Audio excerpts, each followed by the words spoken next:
Financial accounting, establishing a petty cash fund.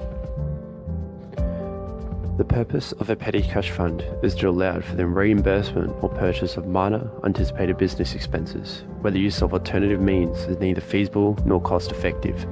While the amount in a petty cash fund may vary throughout organisations in accordance to size and scope, the operation will involve three key activities.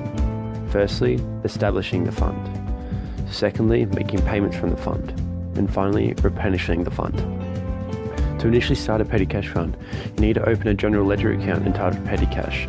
This is an additional cash account that can either be reported separately or have its balance included with other cash accounts. From this, the fund is established, with the organisation writing a cheque for the stored amount in the fund. After this, the cheque is then cashed.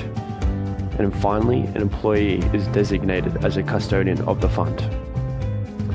For example, let's show Deacon Incorporated establishing a $200 petty cash fund and assigning an employee as the custodian. Deacon Incorporated would record the following entry.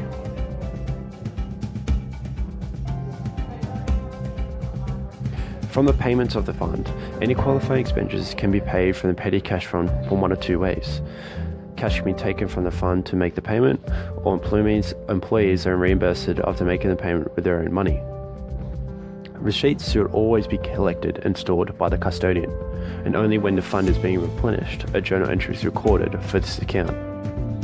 When the cash in the petty fund is low, the cash custodian requests a cheque to be cashed in order to replenish the cash that's been paid out. This should bring the petty cash fund back up to its original value. In order to get expenses entered in the proper accounting period, it is necessary to replenish the petty cash fund at the end of each accounting period, while also replenishing the account whenever it gets low. Let's look at Deacon Incorporated Petty Cash and Replenishment Report. Petty Cash Fund shows that it originally had $200 and now only has $30 remaining.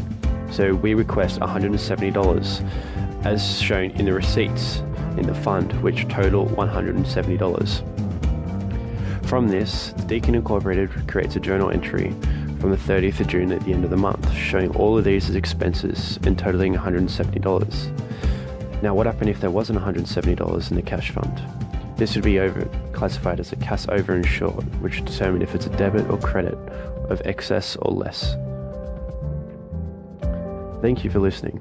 If you'd like to find more, don't hesitate to ask Nelson.